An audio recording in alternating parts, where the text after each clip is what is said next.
Hello,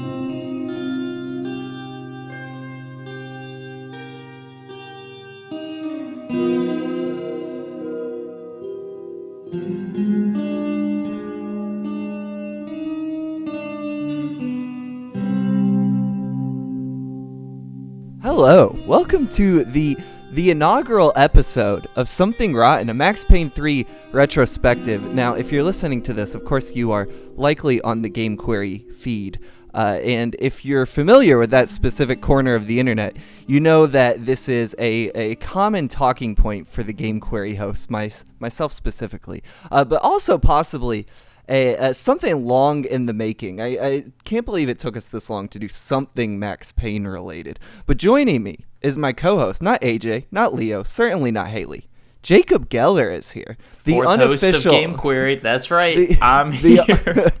Yeah, that's right. We did kick Leo out. I forgot in the canon, Leo is gone and replaced by Jacob. So here's the sales pitch for this. Jacob and me were like, let's do something Max Payne related. It sounded great. Originally, we were just going to stream the game. And then we said, what if we tripled that workload by playing the game, maybe streaming it, and creating a whole mini-series book club podcast around it? Jacob, does that sound right to you? That sounds right. But the important thing is it was for charity. So that's true. We did meet a donation threshold, and that is part of the reason why we're doing this. But honestly, it might have happened anyway, because both you and I have the disease where we just can't stop talking about Max Payne 3 ever. So this is therapy, maybe? Yeah, you know I was thinking about this while playing the first 3 chapters, which is what this episode is going to cover, chapter 1, 2, and 3. So, like I said, this is set up like a book club, so if you want to play the game along with us, pause it now, play chapters 1, 2, and 3. It takes like maybe 2 hours at the most, like if you're taking your time. But while I was playing through them, the thing I was thinking to myself, now Rockstar, of course, has put out a lot of games that run an interesting gamut of qualities and narrative. I would say like, what's the word I'm looking for? Ambition. Rockstar games run the kind of gamut of qualities and ambition, but I kind of wonder if Max Payne 3, and maybe this is something we'll have to touch on throughout the series, is Rockstar's most interesting game. Even compared to something like Red Dead Redemption 2, which while I think is great, is pretty cut and dry for what you would expect narratively from a Rockstar Western. But Max Payne 3 feels like this weird curveball in their library, not too dissimilar from LA Noire. It kind of feels like alternate universe Rockstar. You know, in a world where like GTA did okay, but not great, and they were like, I guess we should make other genres. And so then they became a studio that made kind of laser-focused campaigns, because Max Payne 3 is entirely not open world and fully linear. And yeah, I think I am curious if you played this with no context, if you would know that if you would be like, this feels like a Rockstar game. You know, if you would be able to call that, because there are definitely studio hallmarks there, but also it's so different than, especially their modern output, that, who knows? I think for me it would stand out as a Rockstar game had I played it with no context, just because the trademarks are so in your face here. I mean, there's some obvious things like Rockstar's, I don't know, I'm using this phrase here, but they're like mechanic incubation they do, where something will show up in one game and be refined for a later game or used in a later game. Here, this is Rockstar as a developer's first use of bullet time, which of course is a staple of the Max Payne series, but then will later show back up in GTA 5 with Michael. He would have that same mechanic, so you can see them kind of carrying things over from previous games into this one, like a lot of the gunplay. If you could recognize physics systems, then like all of Max Payne 3 is like a ragdoll test for GTA 5.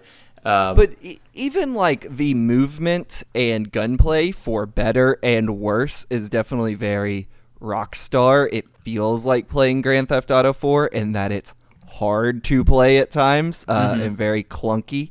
But I think the biggest standout here for me, to get to your question about whether or not I could play this game and not know it's a Rockstar game without context, is it has Rockstar's specific and unique brand of nihilism that makes it like immediately identifiable as like, yep, this is Dan Houser and his crew of 3 or 4 other writers just fucking hating everything. Yeah, well, this is interesting, and we'll talk about this throughout the series, I'm sure. But I will put out there right from the beginning that like I am not a GTA guy. Like I enjoy Red Dead Redemption, and I understand the value of the GTA series, but like when I log on and see like, oh, fuckbook.com, haha, I got him. Like I just hate that world and I hate living in it. And Max Payne 3 is not far off, and so it's weird that I like this game so much, and I think I will be trying to figure out what exactly the line is between this and GTA, which are so aesthetically similar in so many ways, that makes this work for me and GTA not. Well, I think, you know what, to shout out another game YouTuber here, Errant Signal. I recently watched his video on Grand Theft Auto 5, and he talked about some of the, like, I think I'm thinking of the right person, but he talked about some of the, like, dissonances between the story. No, it was Grand Theft Auto 4. Apologies. The dissonances between the story Rockstar was trying to tell and the world of Grand Theft Auto, where Grand Theft Auto 4 is trying to tell this, like, very bleak immigration story about what it's like to come to America for an immigrant in search of this, like, you know, Ellis Island American dream, only to be met with like how America treats immigrants. But around that is this like very crass, unfunny South Park-esque like humor that the Grand Theft Auto series is known for. But Max Payne 3 is more honed in on the bleakness. You don't get... this game doesn't... Max has a sense of humor, but the game doesn't really. Like, the world that he lives in is not a satirical world. It is, you know, they want you to feel like this is as fucking gritty and real as, like, anything, and honestly, to a level that almost becomes self-parodying in just how gritty it actually is. I think maybe this will be a good place to transition to kind of where the Max Payne games came from and why Rockstar made 3, but that is in and of itself a little bit of a departure from Max Payne 1 and 2. Not in the sense that I think those games are satire, but they're definitely homages and parodies of like classical noir and kind of hard-boiled crime dramas that this game also strips back. Like the Max Payne 1 and 2, which Remedy took out into later games, had those TV shows you could watch which were basically like NYPD Blue or something you could watch in series. What I'm trying to say is it lost a lot of the camp. Yeah, Remedy has always had that level of just kind of self-awareness in their games where they know they're a little silly and they will like put nods in to their games being a little silly. And yeah, this game takes itself so seriously in a way that both the Remedy games and even kind of pulpy noir-y, like, you know, the things that they were drawing inspiration from didn't. Like, even those kind of dime store novels knew they were operating in a genre.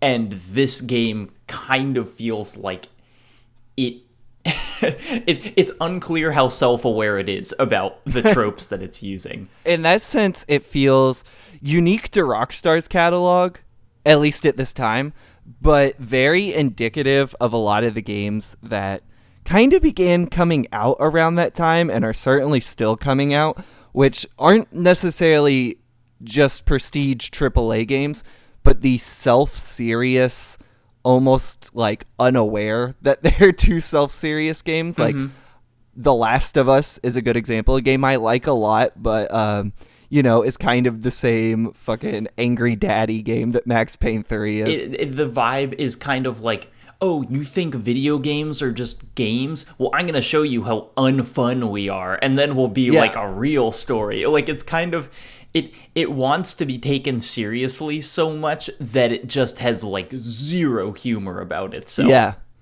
I think a good parallel to draw right here is God of War 2018 or 2017 or whatever, of a game that is lacks the self-awareness to know that it's maybe a little too serious. Like, Kratos is serious in that game to the point that it's kind of hilarious in some cutscenes to watch him just sitting there brooding. And, like, this game feels like it dances the line very well of doing it well, but not to the point where it's like tiresome. Like, I like Max's story, even though it's dark. I think we should start. Let's start talking about the game itself, because I think there are parts where it succeeds and parts where it's interesting you use the word tiresome, because I definitely think it wanders into that territory sometimes. But just from like a personal level, how did you first encounter this game? Like, did you play it at release? Were you like excited about it? What's your kind of history with Max Payne 3? I don't remember if I played it. Had to have been close to release because I was still in high school when I played it, and this game came out my senior year of high school. But I don't remember a lot of, I guess, like, excitement for the game. I had to have been, because I've been a fan of the Max Payne series like literally since I was a kid.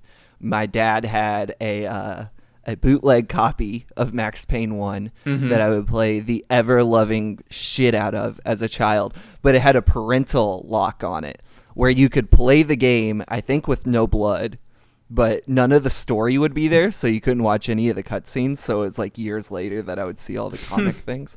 But yeah, I don't remember a ton about playing it for the first time, other than liking it a lot, except for the mission and the office, which we'll get to in later episodes, I guess. Interesting. Yeah, because I ask kind of because, like, I didn't know anything about this game or this series at all. I'm trying to I'm looking on Steam to see when I got like my first achievement in it or something, because like I had kind of like so I got it in July 18th 2013. When did this game come out? 2012. Okay, so I got it only like a year after it came out, but it was just for me, it was like I had just built a new computer. Like, that was my first gaming PC year, and I was just kind of like, I want something that looks really good, that like I didn't have on console, and probably has better graphics than my PS3 could handle. And Max Payne 3 was like on sale, and so I just got it. And I like I knew that it was a slow-mo shooting series, and I think I had actually seen the Mark Wahlberg movie before this, having like literally zero context of the character. But I came in pretty blind, like didn't know the series, didn't really know what Rockstar was doing with it. Just thought it seemed like a good looking shooter game that I wanted to try out. So you hadn't played 1 or 2? No. Have you since played them? I have like watched playthroughs of them, so I'm aware of them, but I haven't actually like hands on the controller played them. Max Payne 1 is pretty hard to go back to. Max Payne 2, I feel like gets a bad rap, but it is definitely maybe the standout of the series for me. I don't know if it was when I played it at like that point in my life makes it stand out. No, I think, like, I mean, it still has a pretty good critical reception. I mean, like, Racevic, who's, like, a big YouTuber gamer guy, has a video on Max Payne 2 talking about how good it is. Like, I think it definitely has kind of a cult status, but people still really like that game. Just so this can still stand amongst other Game Query podcasts, I am going to say perhaps my nostalgia for Max Payne 2 comes from the fact I had learned from XPlay, thank you very much, Adam and Morgan, of the Mona Sax nude mod, which I exclusively play that game with. I remember this very vividly. Lord. But were anyway, you disappointed that wasn't in Max Payne 3? I'm just disappointed Mona Sachs isn't in Max Payne 3 at all. But it is interesting that Max Payne 3, it, like, to use the phrase again, dances the line between being a sequel and a reboot very well. I guess it's another parallel to draw between God of War 2018. Is that when that game came out? 2018? Yeah. Where it's like at the same time God of War 4, but also God of War, new God of War with the umlaut over the U. Max Payne 3 feels the same way. Yeah, that in the beginning, it kind of, like, there's that opening montage where it shows him doing stuff, and, like, honestly, the only thing you need to know about his history for this game is wife and kid are dead. Like, that's the only thing that matters about him, and it shows him, like, kneeling at the grave of his wife and kid with flowers, and you're like, guess this dude has a dead wife and kid. That's it. Like, that is the only kind of important part of his character. Exactly. And I think lowering that barrier ends up working for Max Payne 3, but I think it also means that a lot of people probably have only played Max Payne 3 and not 1 and 2, which are definitely harder to go back to than 3, sometimes harder to get a hold of unless you have like a PS2 and a copy of that, or I guess if you have a PC, they're probably pretty easy. But if you don't have a PC, they're pretty hard to get and then wrap your mind around the old controls. So I guess for anyone who isn't like familiar with the series beyond Max Payne 3, like they have a pretty deep history both in what they mean for Remedy Entertainment and kind of like how Rockstar got involved with it. So I did some preliminary research. This game was developed by Rockstar Vancouver, which no longer exists, which maybe we'll have to get into in a later episode. But they were actually shut down the same year this game came out. They were like folded into some of the other Rockstar studios, as Rockstar had like quite a few, I think, restructurings of their studios in the late 2000s. But Rockstar Vancouver, it used to be, and please stop me at any point if you want to talk about some of this stuff, because I think it is interesting. But Rockstar Vancouver used to be Barking Dog Studio, which only had worked on 2 games before being purchased by Rockstar. One was Counter-Strike, but specifically its Beta 5 version update, and the other was the Homeworld series for Sierra Entertainment. But then it was purchased in 2002 by Rockstar for $3 million, which is a low amount, it sounds like, for a studio. But also, like, really early into Rockstar's history, until you kind of think about what Rockstar was up to at that time, which in the early 2000s, kind of throughout the maybe mid-2000s, Rockstar was buying a lot of studios. This is like coming off the tail of GTA 3 and Vice City and San Andreas. And Rockstar is becoming the biggest fucking shit in the world, which they obviously still are, like almost 20 years later.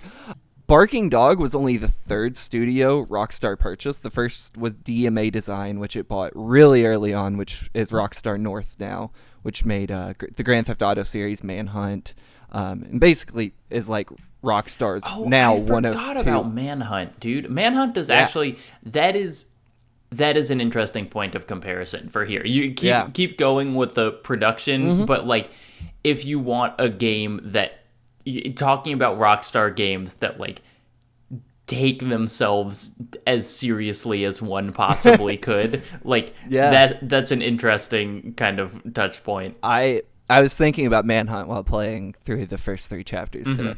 But I bring all this up, like, so Rockstar had bought DMA Designs, which it's basically now Rockstar's primary studio along with San Diego. And they had Rockstar Toronto at the time, which I'm not super familiar with their history. And then this was the 3rd one they purchased. And then a couple months later, they bought San Diego, which is like their other North. It's like Rockstar North is the GTA studio, San Diego is the Red Dead studio, and then they all kind of work on the same thing. I bring this up because Rockstar buying all these studios, on the one hand, was just a trend of Rockstar at the time. When I spoke to one of the co-founders, Jamie King, a few years ago, about buying San Diego, he said that when collaborating with a third-party developer on a series doing well, and he was talking specifically about San Diego, to be clear. Buying that studio helps build up a franchise, so it scales headcount and grows profit. That said, I don't really know why they bought Barking Dog. Yeah, well, it clearly wasn't like, we want these guys to make Max Payne, because they didn't do that for 10 years. And they had no prior history with Rockstar, which is interesting because San Diego had done Midnight Club, Smuggler's Run. They had published Red Dead Revolver.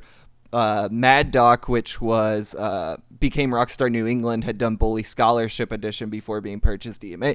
Anyway, there's obviously a reason. I just couldn't figure it out why. But I bring all this up because it's going to help you understand how Max Payne 3 was made later on and maybe why it was so troubled.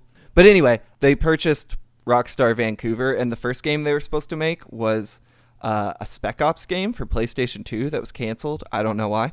But a weird fact about that is Josh Homme was from Queens of the Stone Age, and his collaborator, Alan Johannes, who I'm not super familiar with, was supposed to score that game. So Vancouver went on and made Bully, which came out in October 2006. You know, actually, hold on. I'm going to interrupt you. Okay. Being scored by, like, interesting pre-existing band, they did stick with that. Yeah. You know, if that was a studio staple, they did if you dig through Rockstar, they kind of haven't changed their approach to games basically since the inception of that studio, and that's just one of many examples. Work your developers to death, and then make billions of dollars. It's a successful strategy.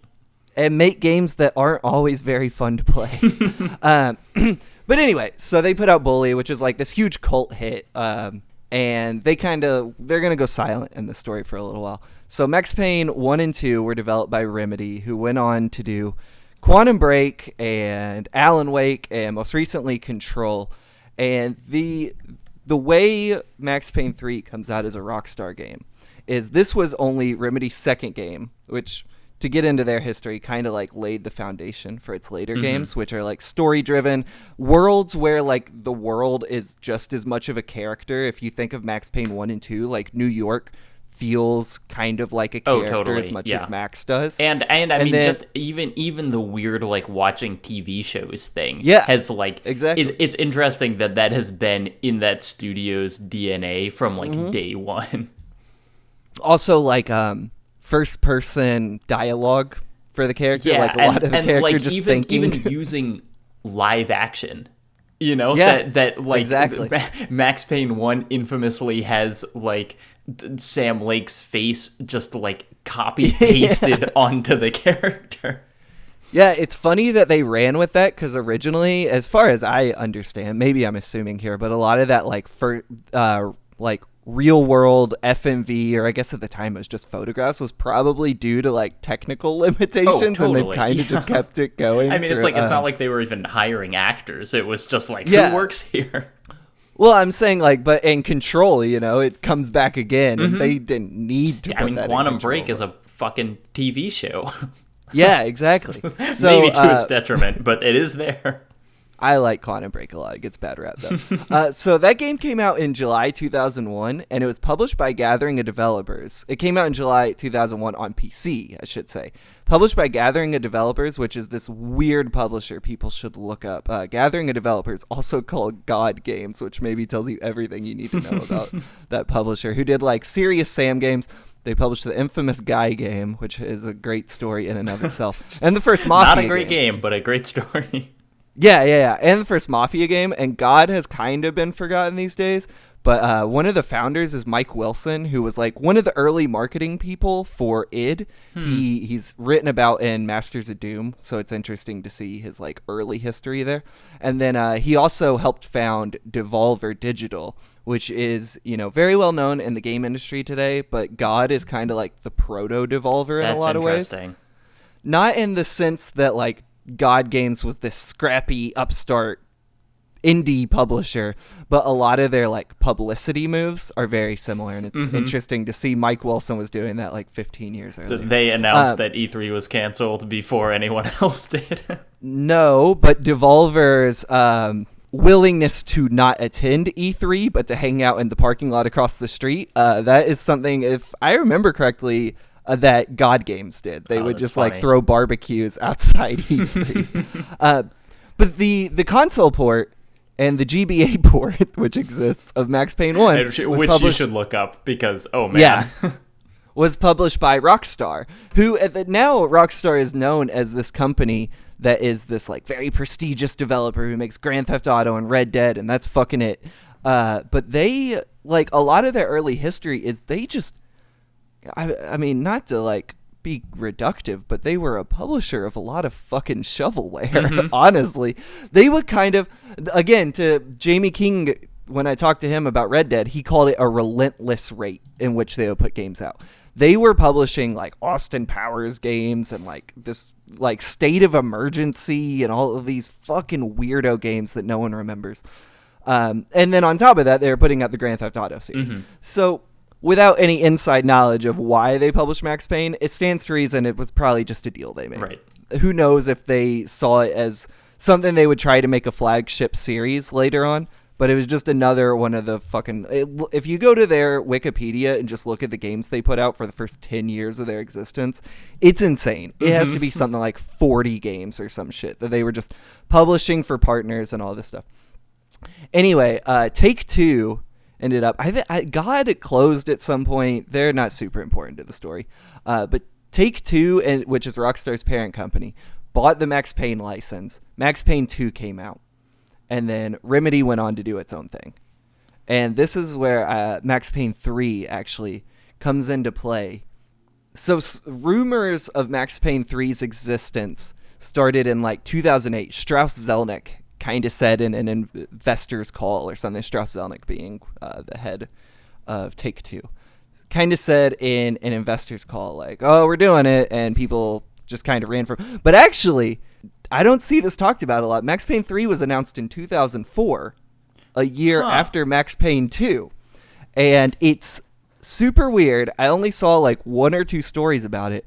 But basically, Take-Two CEO at the time, Jeffrey L. Lapin, who left only a couple months after this happened, informally announced the game in 2004. I was like, yeah, we're doing it. It's happening. Because Max Payne 2 had not been successful. It did not do super well commercially. I'm not exactly sure critically at the time, but it was kind of looked at as kind of a disappointment, especially compared to Max Payne 1, which sold better and generally just has stuck around more than Max Payne 2. Right, and also, I mean, 1 had a micro budget, and so presumably 2 cost a lot more to make, and so for it to not meet the same sales would be a big hit. Yeah, so, but only a year after that, the CEO of Take-Two Interactive, which owns Rockstar, was like, yeah, we're going to do another game. And then there are funny quotes you can find on the internet from both Rockstar and Remedy. Because Rockstar published Max Payne 2, was the sole publisher, I should say. God was out of the picture. Remedy and Rockstar were like, we have no clue what they're talking about. They're like, we're not making it. We don't know who's making it. So anyway, yeah, the game was announced in 2004, but basically didn't resurface until 2008 when Strauss Zelnick was like, yeah, it's happening. And then it was formally announced in 2009. The rumors had been floating around for about a year. The game was formally announced in March 2009 and was set for a winter 2009 release. Now, if you are familiar at all with Max Payne 3, you know they missed that. It's they didn't so much miss the basket; they shot the basketball into the next county. They really Last Guardian'd it. Yeah, they Final Fantasy 13 that shit. If you ask me, with no insider information, I think that release date was always bullshit. But I think a lot of release dates are always bullshit. I'm not exactly sure when the game entered development, but I doubt it was too long before this. I would assume probably 07, 08. Yeah, they had a storyboard, and they were like, yeah, we'll release it next year. And that storyboard was probably thrown away multiple times, as we'll get into. Yeah, I think you can. The game has that energy.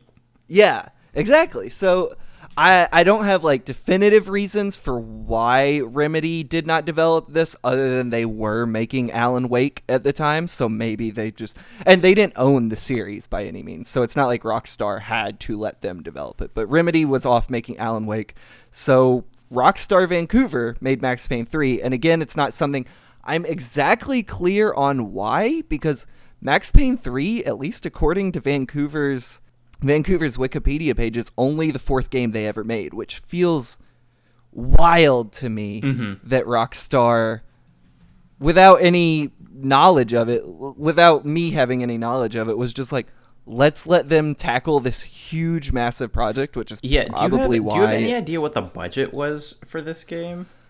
I saw rumors earlier today, but I didn't feel like they were trustworthy, but it was like 100 million or something that I saw. I just Googled, and on some bullshit, top 10 list, it says that it was $105 million, which was quite expensive for the time and now, but especially, game budgets have ballooned as of recently, and so there are more games that cost $100 million, but like, I remember hearing that GTA 4 cost $100 million with, like, hushed tones. Like, can you believe they made a game that cost this much? Yeah, and I think Red Dead cost $250 million was the story that came out from that New York Magazine article. I don't know why Vancouver was pegged to develop it. Rockstar operates in a weird way where some outside of, or they did at the time, where Grand Theft Auto, and other than Grand Theft Auto and Red Dead, series aren't beholden to being headed by a specific studio. So Rockstar Vancouver made Bully, but according to a few of the stories that have come out, Bully 2 was in development at Rockstar New England. So it's like a specific Rockstar studio at the time. It doesn't seem like they got to hold their cards close to their chest. And so speculation is Rockstar Vancouver just didn't have a project in 2007, 2008 after Bully came out, other than like Scholarship Edition and probably some support they might have been doing on like GTA 4 and some other games. So they probably were just open. So Rockstar was like, here's the project. Anyway, announced in 2009, this fucking game was delayed no less than 3 times, but possibly 4 or 5 times at least that we heard about.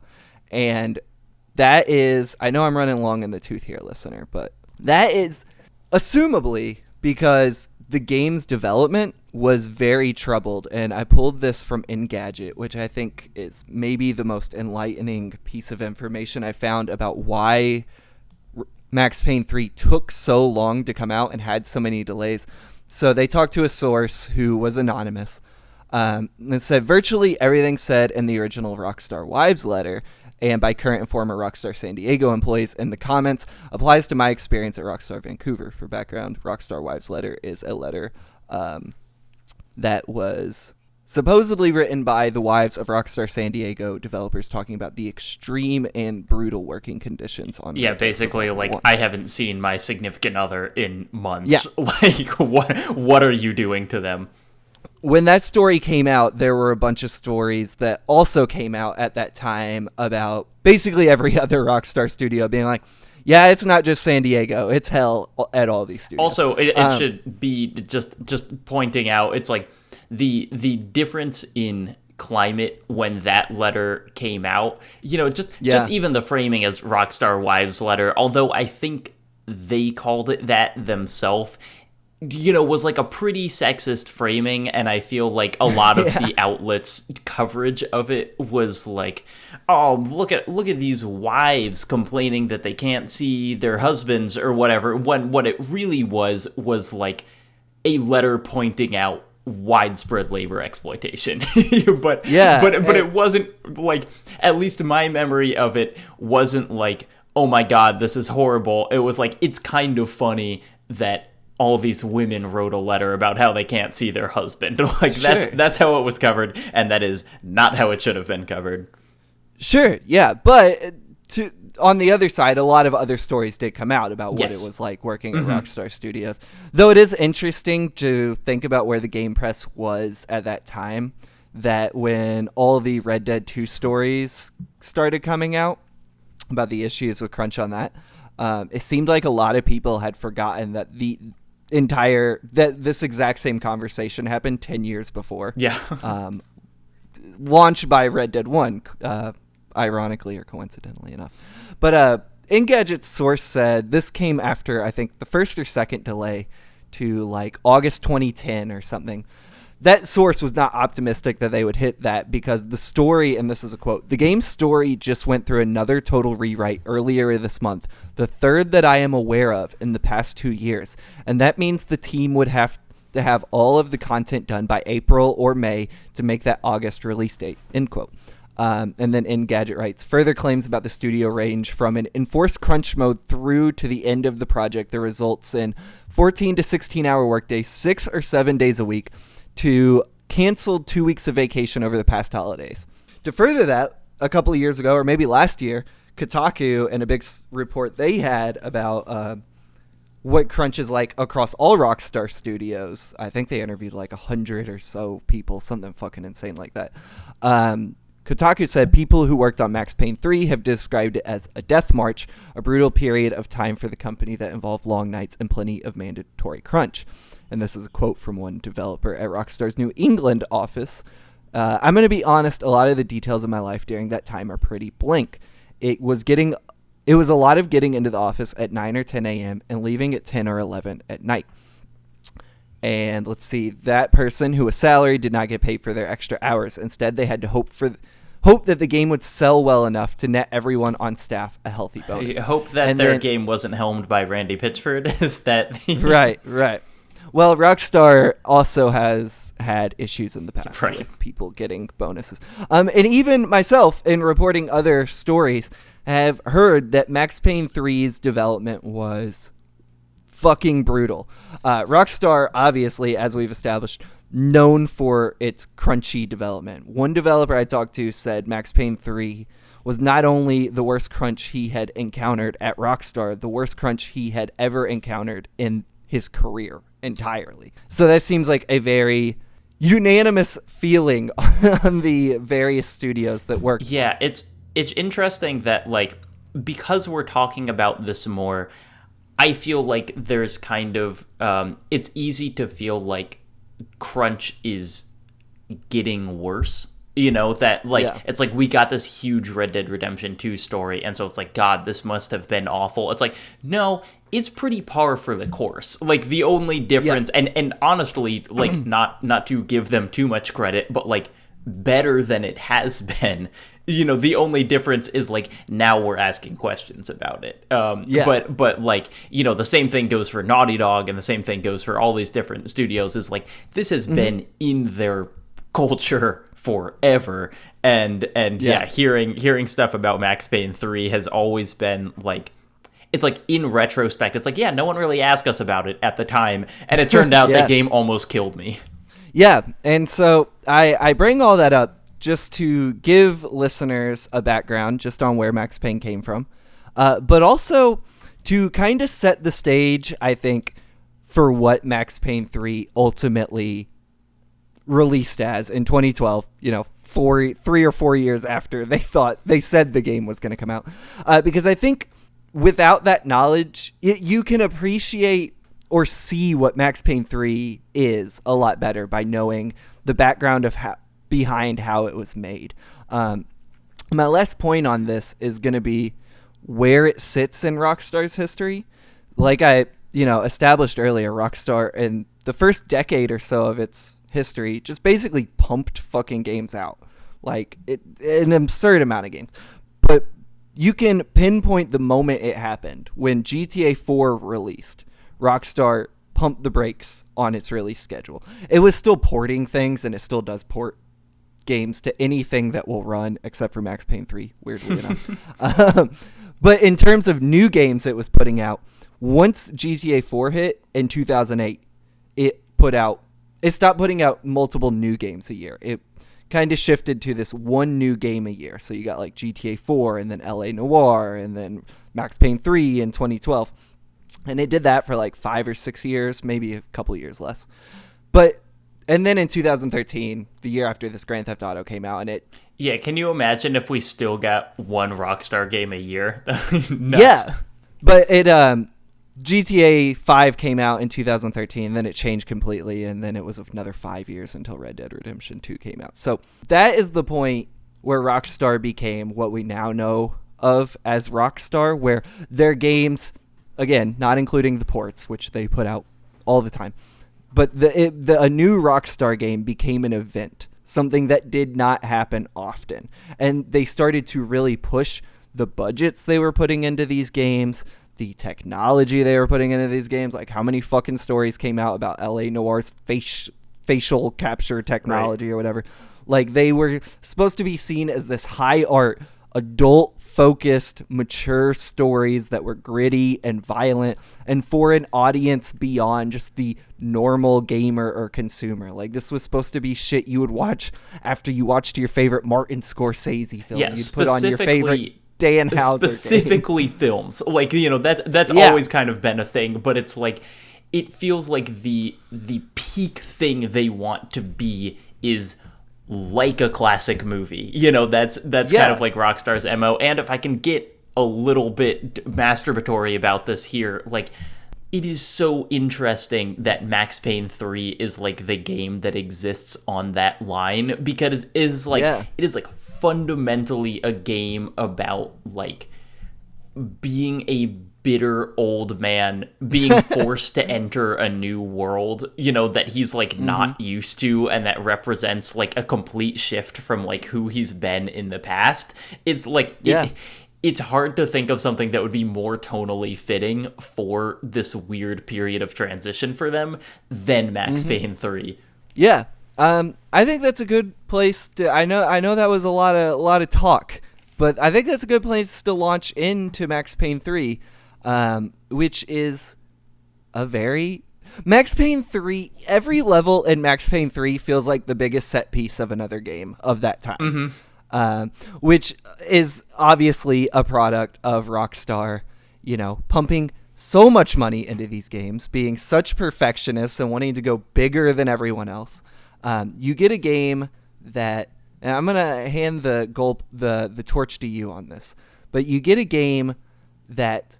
from the opening, kind of draws a line in the sand about the kind of story it wants to tell and the level of action you're going to have to go through for it to tell that story. And it's a weird push and pull of intimacy in the story and absolute chaos in the gameplay.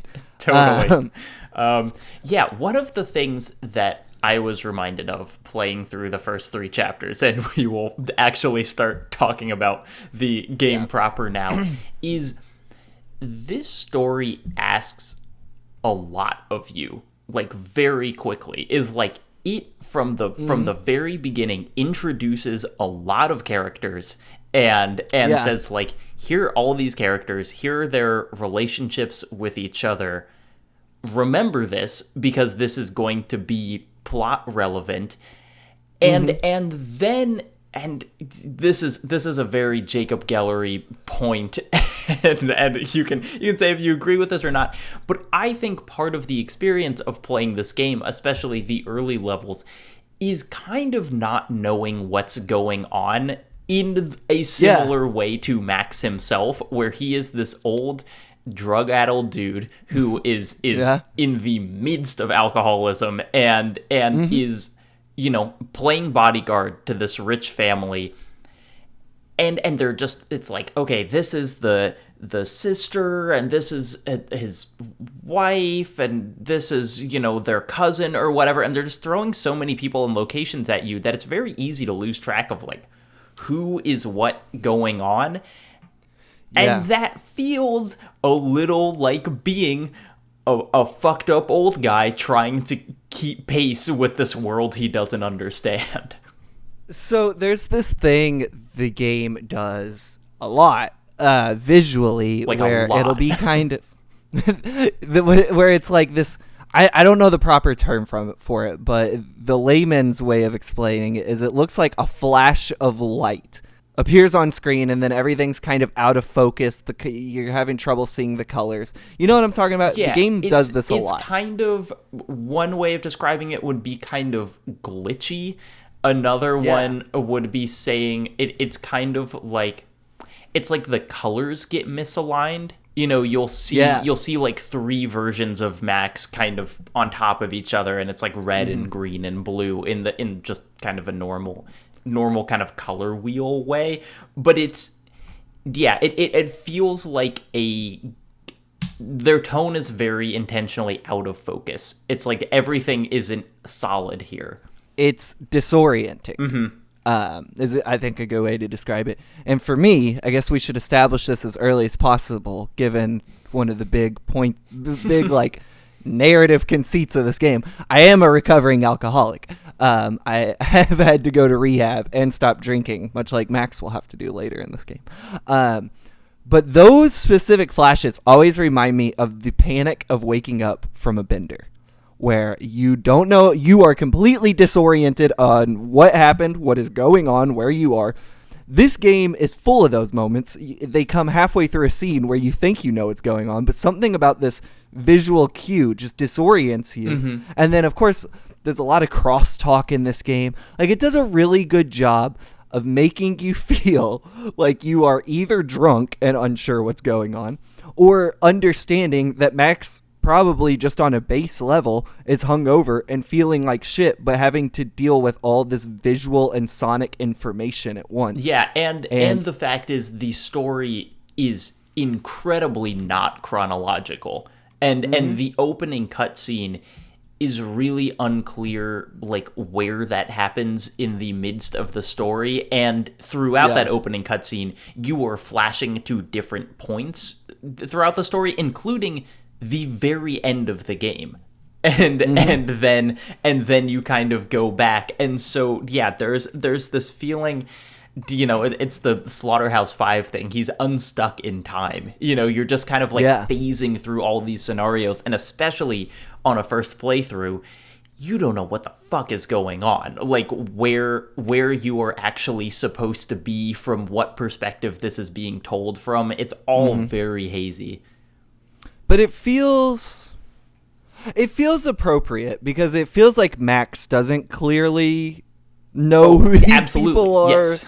Because, you know, if there's one thing, Dan Houser's not the sole writer on this, but he is the primary writer. If there's one genre Dan Houser likes, it's mob and gangster movies. And something every gangster mob movie asks of its viewer is to understand the relationships and politics of the family to other families and other organizations. This game jumps headfirst into that in the like first or second cutscene, where it's like, here's the Bronco family that Max has been hired to be a bodyguard of. Here's how they kind of operate in Sao Paulo. Here's their brother. Here's what he does. Oh, there's this cop over here and this doctor here. Here's their relationship. So on top of you already feeling Max's drunken stupor, you're hearing, you know, the sounds of a party in one of the early scenes, and also trying to wrap your mind around the relationship this family has with each other, but also the city they work in and the other people that work in the city that they're close to. And then, of course, on top of that, they throw in this fucking militia, right? And then a paramilitary. Yeah, and I think one of the interesting things about the very first level of the game is, when, at least my feeling was like, when you finally get to shooting stuff, it's like, oh god, something that makes sense. in this very, because it's like, while the story is very complicated in this game, the gameplay is almost unbelievably simple. That it's like, you got just a dot as your reticule, and you click on dudes' heads and they die. Like, that is basically the thing. And you've got your slow motion and your set pieces, which we'll talk about. But like, it's interesting how it takes a long time for you to get into the first shooting thing, and there's not like a shooting range tutorial. It's not like, okay, Max, let's see if you remember how to use a pistol. It just kind of throws you in. It's like, all right, these dudes are attacking, kill them. And then you do that, And for me, that's always kind of a relief to get there because I feel like I'm so in over my head with all the characters and stuff, but I know how to kill people. I think that comes down to two things. One, narratively, it makes sense that Max would be so... Max almost seems comforted by violence. Oh, totally, yeah. He never seems to enjoy violence, but he understands it in a way that, like, there's... The second level takes place in a nightclub, and Max just visually looks out of his element. He's an old white guy. He's an old white guy in a Brazilian nightclub, so just, like, on a base level that he looks out of his place. But also, like... He just doesn't want to be there. So once the violence starts, Max is in his element. But also, to get back to kind of the simplicity of it, just when the violence hits, it's there, just go shoot things. That also feels like Rockstar's MO, where like the story is always first fiddle and the gameplay comes second. Where when and this is not my first time playing the game by any means, but even this time when I got control of Max, I was like, one, where are the tutorials? But two, it's just like, oh, this is it. That's right. It's just a cover shooter. Yeah. You know, and there's like one or two interesting, cool slow-mo things it does. And it's also, like, this game, I remember getting criticism for, and I think this is a legit critique, is you cannot skip most of the cutscenes because I think they're, you know, disguised loading screens or whatever, but, like... Yeah. You have no choice but to watch the story for most of this game. You can't make it a gameplay first game because you just have to spend so much time watching those cutscenes. It's like they make it very hard to ignore everything that's going on outside of the gameplay systems. Let me ask you, what do you think about, you know, having some knowledge of the first two games, what do you think about the shift in location in Max Payne 3 to Sao Paulo, Brazil? It is... I think we will talk about this as the series goes on.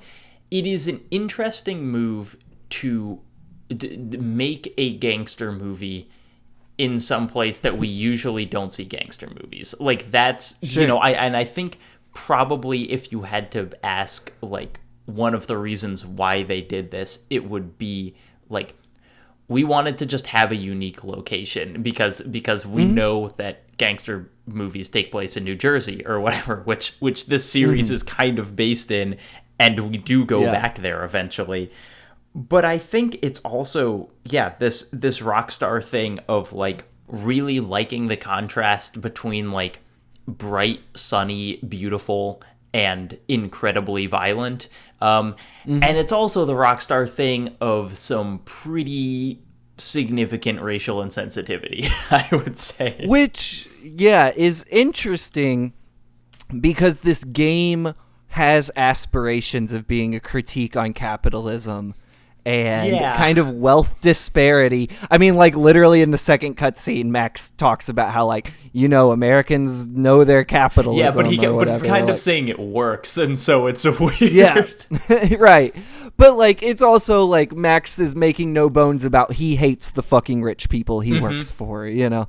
Like, Rockstar's kind of heavy-handed in that. But then, at the same time, is undermining its own ostensible message here by basically sending white guy to brown country to kill.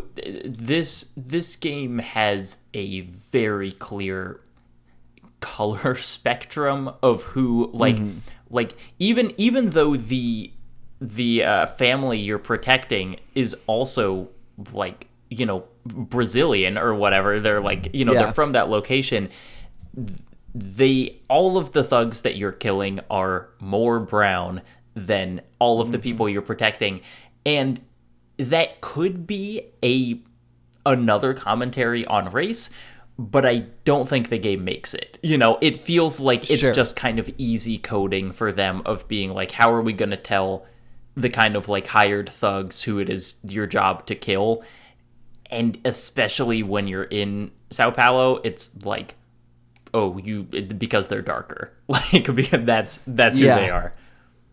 And I mean, look, this is not necessarily our conversation to have as two white guys, but Dan Houser, I think, has not always been taken to task by some of his writing of people of some of the way he's written people of color, often as comic relief or idiot enemy foibles. I mean, he feels like he kind of has like a Tarantino thing. If you think about how many times the N-bombs have been dropped in other work. Dan Houser has given himself the N-word card with his scripts. He sure has. Yes. This game, though, I don't think it's a reaction to maybe any of those criticisms that maybe have been levied at Dan Houser, but it seems to want to say something about the rich and the rich's view of the poor. Right. But that doesn't make sense if most of your enemies are just the poor. It's very close to a lot of interesting things. And which is the kind of the story of this game. And some of them it does feel like it really gets incisive on, and some it feels like it's just inches away, but maybe doesn't quite. It can't always decide who it wants you to empathize with and who it wants to vilify, you know? But on paper, I do like the setup to Max Payne 3's story. Like, I would have been just as happy to have another New York gritty cop story, right. But the idea of taking Max Payne out of like this very specific view of New York that largely exists because of gangster movies and Martin Scorsese movies, where it's always snowy and nighttime and there's drug addicts on the streets with guns and shit, like all this very pulpy these pulpy views of that city. Removing Max, who fits very well into that whole like archetype like of that city. That is what his character is drawn around, you know, like the trench coat and the pistols and the what, like he is made to be in that world. Exactly. And taking him out of that and dropping him into sunny Brazil as this like gun for hire bodyguard basically is like an interesting setup and a good way to take the one or two things it's carried from Max Payne 1 and 2 over to Max Payne 3 and tell the kind of more interesting... There are two stories going on in this game. There's the story of the Broncos and there's the story of Max. And while those stories are often intertwined, they're largely separate. I think the location benefits Max's story, which ends up being the more interesting story. And then the Broncos is just another story that's happening at the same time. But getting back to let's get back to, because I do want to like talk through the levels themselves. So the first level, you're introduced to all the Broncos. Some dudes break in seemingly with the goal of like kidnapping some of the Broncos to just, you know, hold them for ransom or whatever. And so you start doing your Max Payne thing and just kind of gun through this really lavish mansion, you know, that they're in one of these kind of like houses on a hill where you, in the very first scene, you kind of look down at all the slums and then you're like, oh, we're up here and they're down here. And you gun down all these people in this mansion. You do a really cool thing where you kind of slide down a roof and shoot a dude who's holding someone, and then you fall into a pool, which is... It's very cool, and then repeat it a bunch. You do, yes. Almost every level has something like this, where it's a big slow-motion set piece, where all your job is to do is to shoot people, and while you're doing that, Max is doing something ridiculous. And then at the end, you basically, you know, it's like they almost get away. You shoot the tires off a truck and you kill everyone. So this whole level is just kind of setting like this family is at risk. The reason you're here is because they are desirable for you know, people to hold for ransom or try to hold up or do any number of things with. it's under tutorialized in a way, which is very interesting. I only found out because someone was killing me that there were on-screen prompts telling you how to play. I guess there are other ways to trigger that, but the game basically just let me loose. I had to look up how to do the cool jumping move where I fly through slow motion. The only time the game ever was like, hey, here's how you play, is when a dude ran up on me and I was trying to find out how to kill him, and they were like, oh, it'll go in slow motion if you're about to die, and you can have a second shoot at him. Yeah, so this game, the basic functions of the Max Payne universe are you can slow down time, which is on a meter, and so you have like a limited amount of time you can slow down, and you can also kind of dive through the air, and when you dive, time is automatically slowed down, and so you can avoid bullets and shoot people that way. And this game also adds, I don't think this was in the previous ones, a pretty rudimentary cover system where you can just kind of snap to cover. It's not, I don't think it's a game meant to be played from cover, but it is a design change from the previous ones where before you were really just running through and shooting guys before they shot you, and in this one you do have to do a little more ducking and popping up and stuff.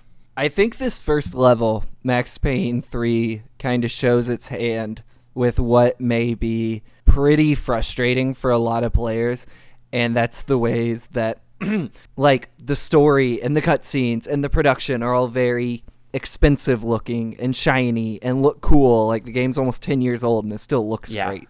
The gameplay though is kind of rough. It is kind of a pain in. I'm playing on console. I don't know. Oh yeah, well you talk because I have feelings on this, okay. but you go first. So I'm playing on PS3, and from second one of gameplay, I was like, I forgot that this game is very clunky. It is hard to get it in and out of cover. The soft lock often likes to either not work or lock on to the wrong target. It didn't tell me how to do a lot of things. I spent a lot of time pausing and looking up the controls to figure out how to do like the jump thing, and he has a roll maneuver he can do, which is very helpful. I couldn't figure out how to do that. I don't want to be a person that says that it feels like one thing was a victim of the other, or priorities were in the production as opposed to the gameplay. But almost instantly I was like, this is hard to control and very hard to play, and I'm maybe not having as much fun right now as I thought I was going to be having in these early moments, which persisted through the first 3 chapters. Well, so it's interesting that you say that, and you can say that because I will be the other voice here. And first, okay. I should say, I've only ever played this on PC. I've never played the console version. I fucking love how this game feels. I think it is so good. And part of that might be the aiming expediency that I have with a mouse, because this is a game with small targets and not a lot of automatic weapons, which are usually things that games give you. It's like every game has assault rifles because it's easier to hold down a trigger than click it once. Like that's just kind of how it works. But with a mouse and with just the amount of time that I've played, I know how Max moves, and I love how physical everything feels in this. Like this is a game that simultaneously feels very weighty in terms of how slow characters are and how they fall, which I think we'll save for like another episode, talking like the intricacies of this game's physics system, but like goddamn, they are impressive. But also life is very fragile in Max Payne 3, both for you and for everyone else. Like one headshot on a unhelmeted enemy always kills them, no matter what. Like if you get a headshot, they're down in one. And you also can't take many shots. You're a pretty fragile dude, and all of the bullets are moving very fast. It's not like a Halo game where you can kind of see stuff coming and get out of the way, unless you're in slow motion. But usually, it's a game where encounters last seconds at most, where you see a dude off in the distance and either you get the first shot off on him and he goes down, or he gets the first shot off on you, and then you really have to scramble to kind of get back to where you're going. And so coming back to Max Payne 3 is now kind of like coming back to an old friend for me, because I just like know it so well. But it is, there are very specific decisions about how this game feels, I think. And it's one of the things that I kind of like about modern Rockstar. It's one of the things I like about Red Dead Redemption 2 is how things don't feel like that choice was made just because of how all other games feel. You know, that this was like, no, we're going for a specific vibe, and so we're going to do this one. And in this, I think that vibe is a man who is capable of great feats of skill, but is also pretty clumsy about them. Because one of the things I love about like the shoot dodge, which is when you jump and it's slow motion and you shoot, is that this game makes it really easy for you to just like jump into a wall and fall down and be completely open. Like it doesn't make it cool automatically for you. You kind of have to like make it cool by yourself. And there are lots of situations where Max just ends up lying on the ground, and then you kind of have to like tell him to get up. And it's just it's so weird. But like, how many other games do you play that are primarily shooters where the character is like an old man lying on the ground for a lot of them? Mostly just Rockstar games. Yeah, that's true. You got a lot of those.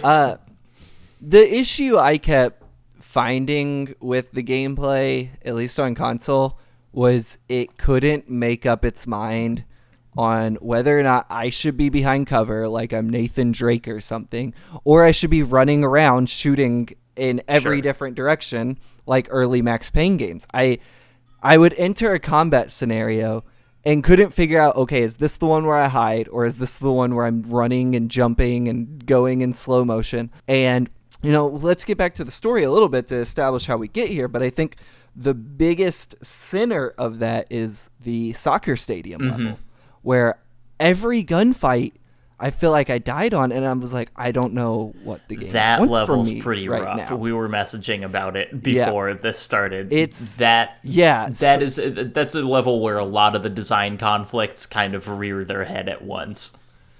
Yeah, so Max, after the kidnapping of Fabiana Branco, the wife of what's the guy's name?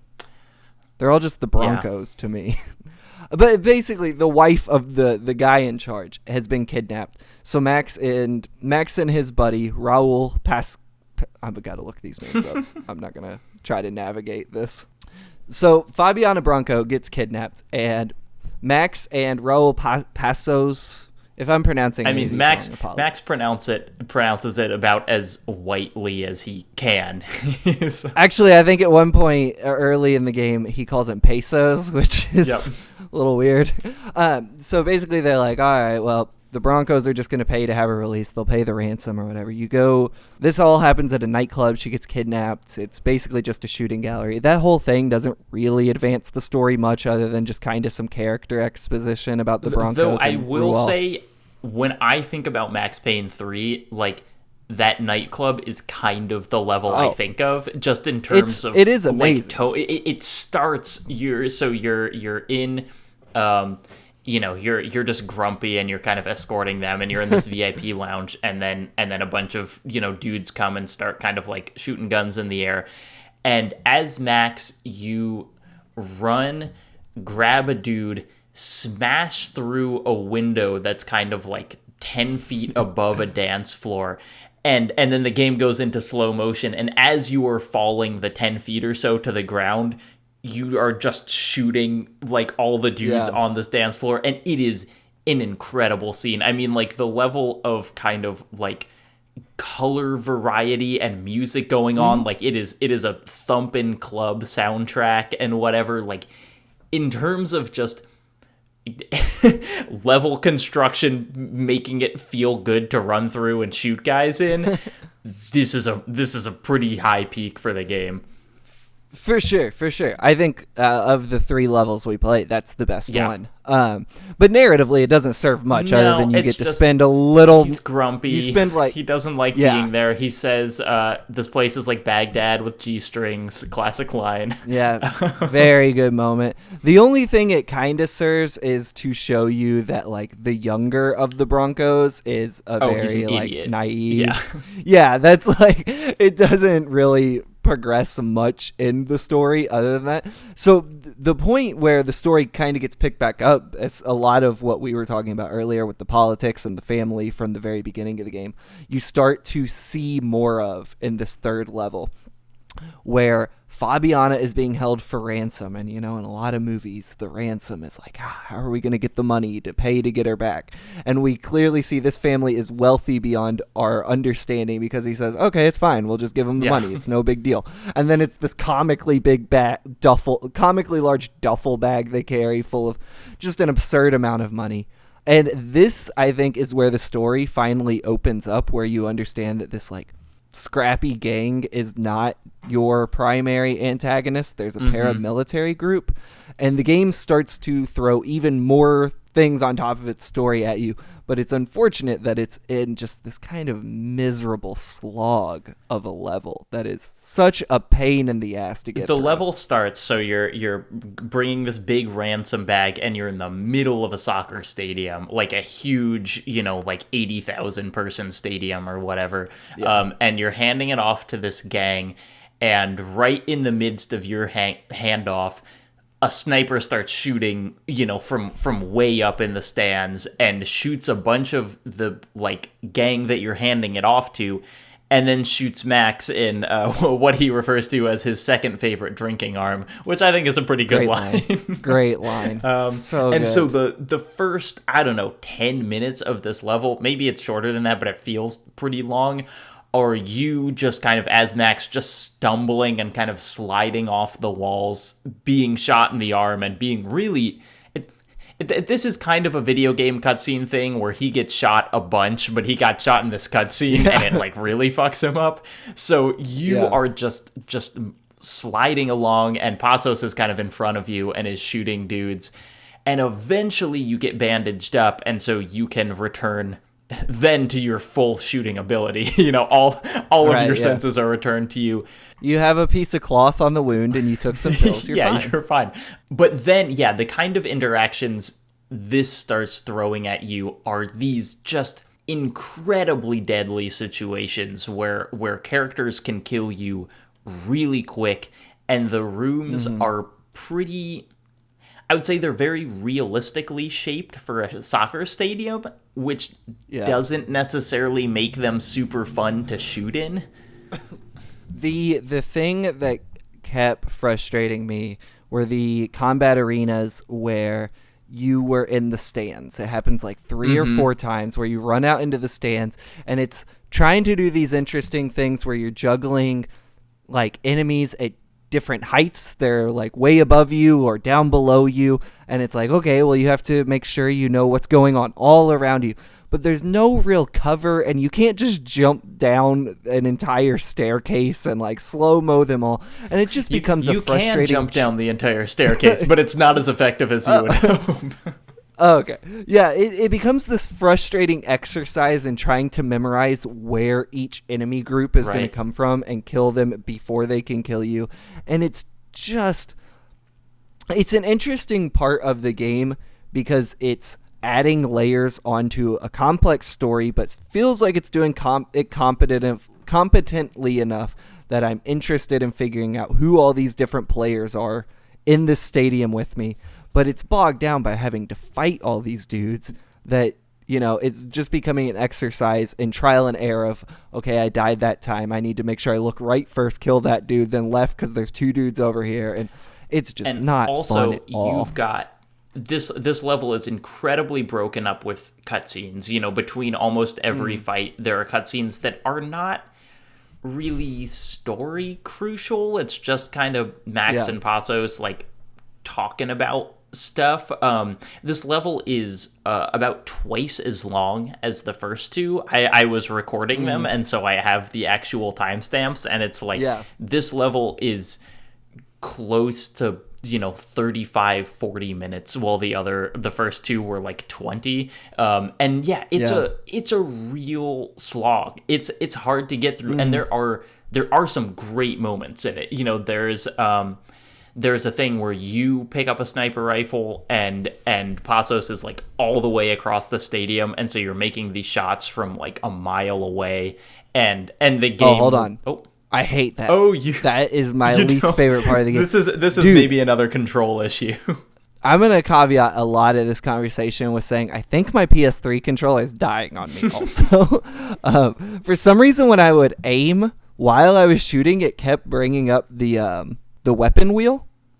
So maybe my controller is just dying. But also, I could not figure out if there was bullet drop, if I needed to aim before the enemies as they were going towards Passos.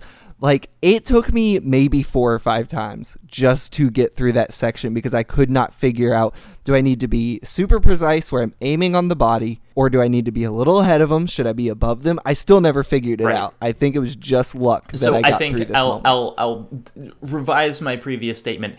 There is a visually spectacular segment where you are, because it will do these kind of bullet time, like following the bullets across the entire stadium, and then it hits the dude or whatever.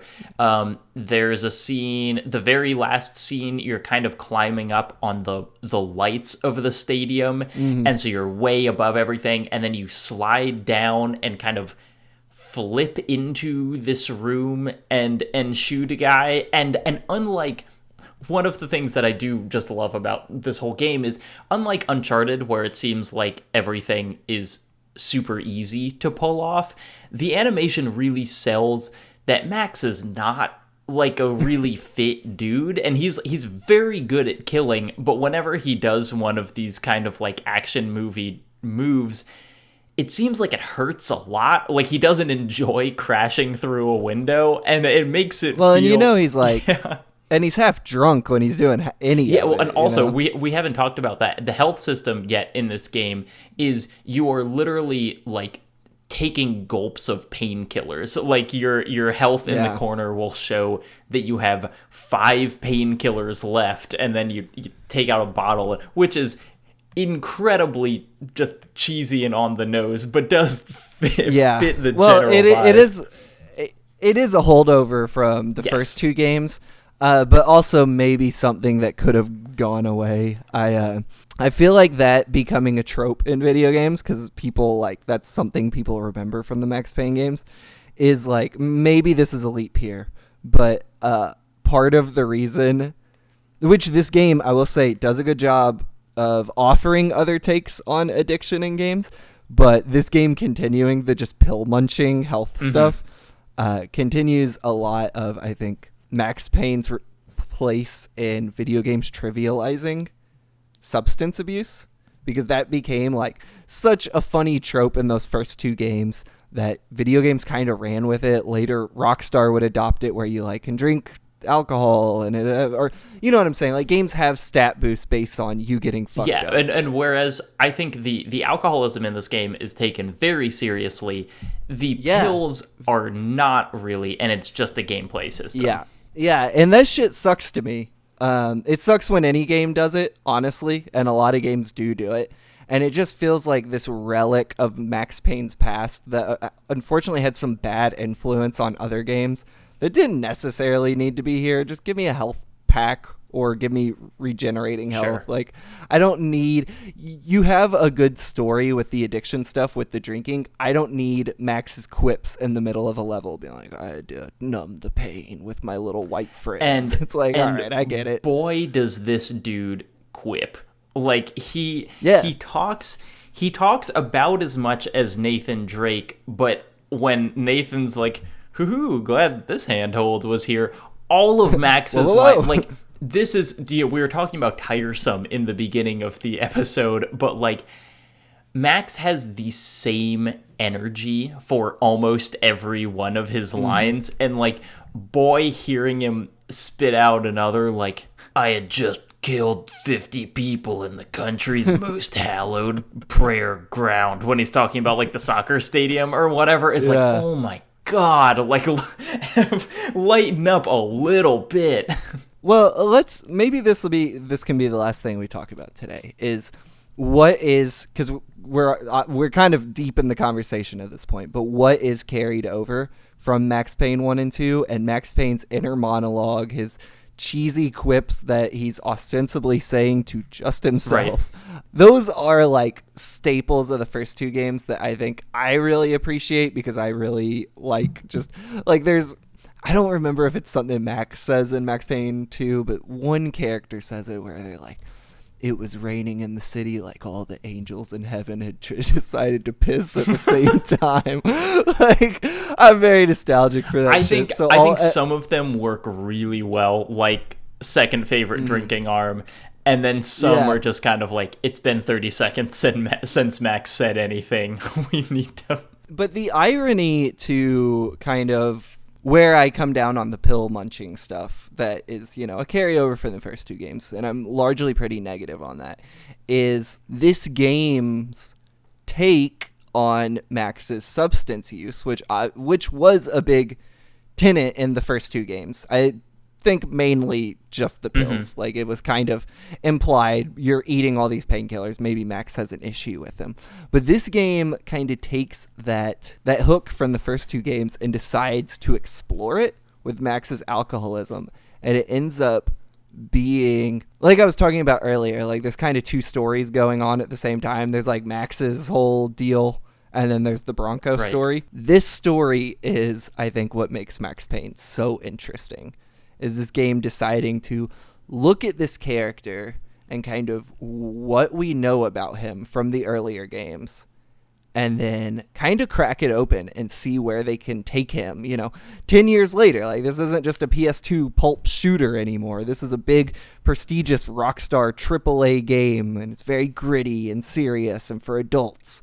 And it's like, where do we take this character? And where they landed on was like this really interesting exploration of not only addiction, but like self-imposed recovery. Like, Max doesn't go to fucking the Betty Ford clinic or whatever that shit's called. Like, he's just, and we'll get into it later in the game, but Max does get sober for the most part.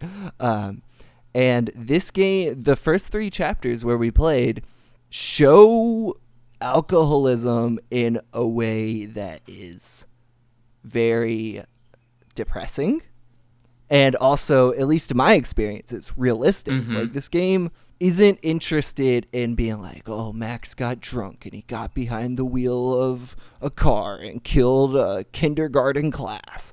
It's like, no, this dude goes home and drinks alone and cries, and that's what a lot of us do or did. Like, we didn't go party or any of this shit. It's why Max doesn't want to be at a club, despite there being all the alcohol around him. He just wants to be in his house or his apartment, alone, away from everything, hiding from everyone. And this game, like, it's basically the first thing you see in this game is Max is like, I'm in Brazil now. And then the cutscene shows he brings a plastic bag home. He pulls out a bottle of whiskey, and he gets fucking so drunk he can't stand. He's throwing up everywhere. Also, another good line where he says he's got an apartment. It's certainly in New Jersey. Yeah.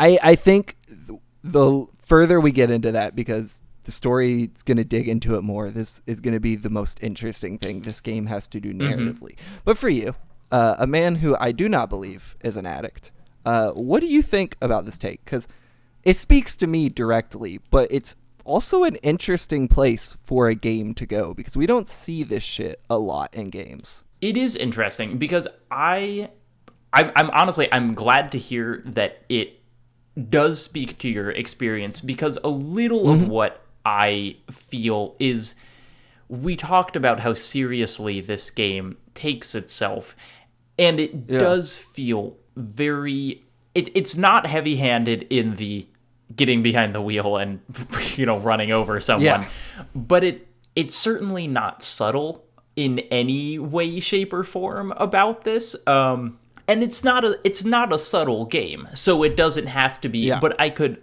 picture a world where, someone who would experience this sees this game and they're like, Jesus, I'm not like a monster. Like, that Max Payne is kind of a man made Yeah. up out of grief and violence and booze. And so, Sure.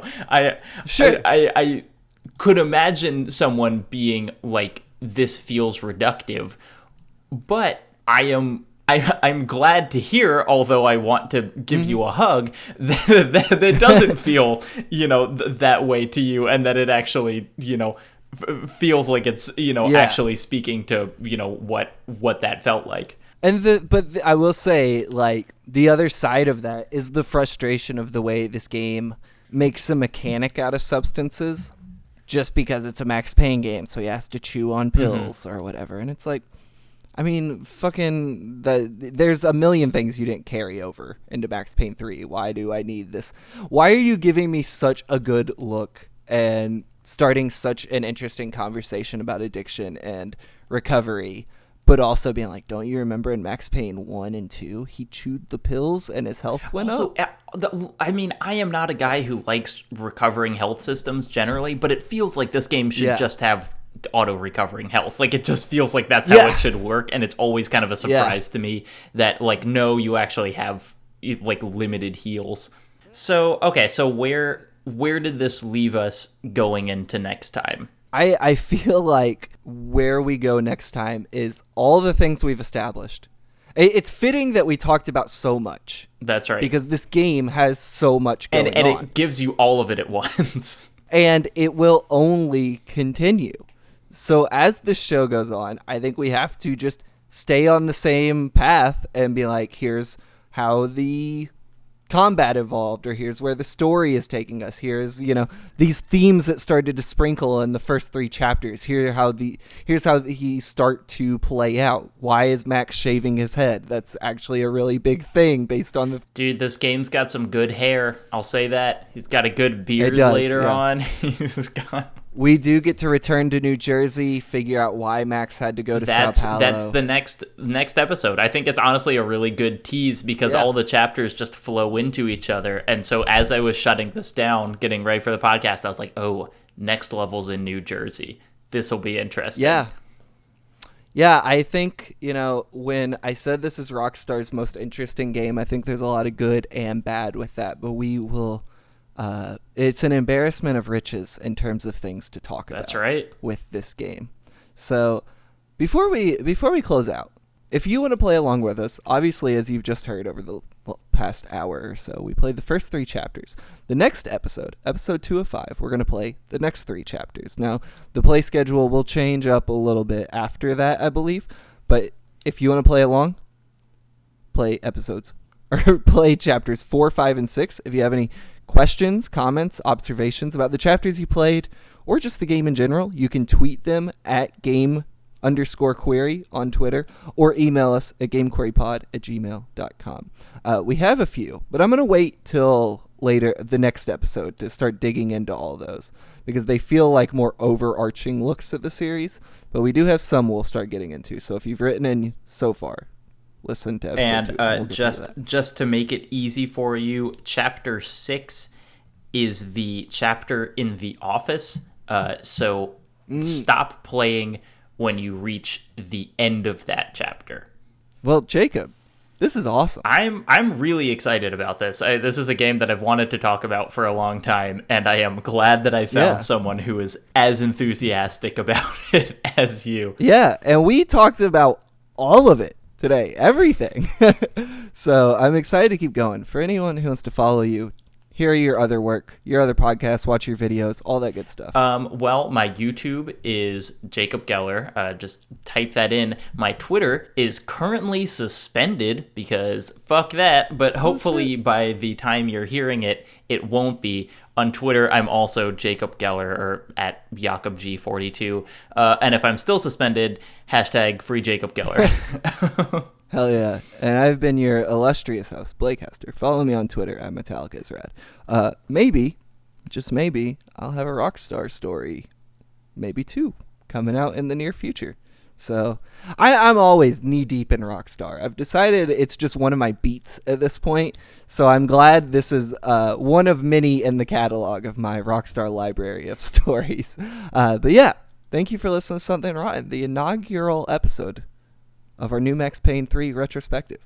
Write in with your questions, comments, concerns, observations, gamequerypod@gmail.com. Looking forward to the next one. Good night.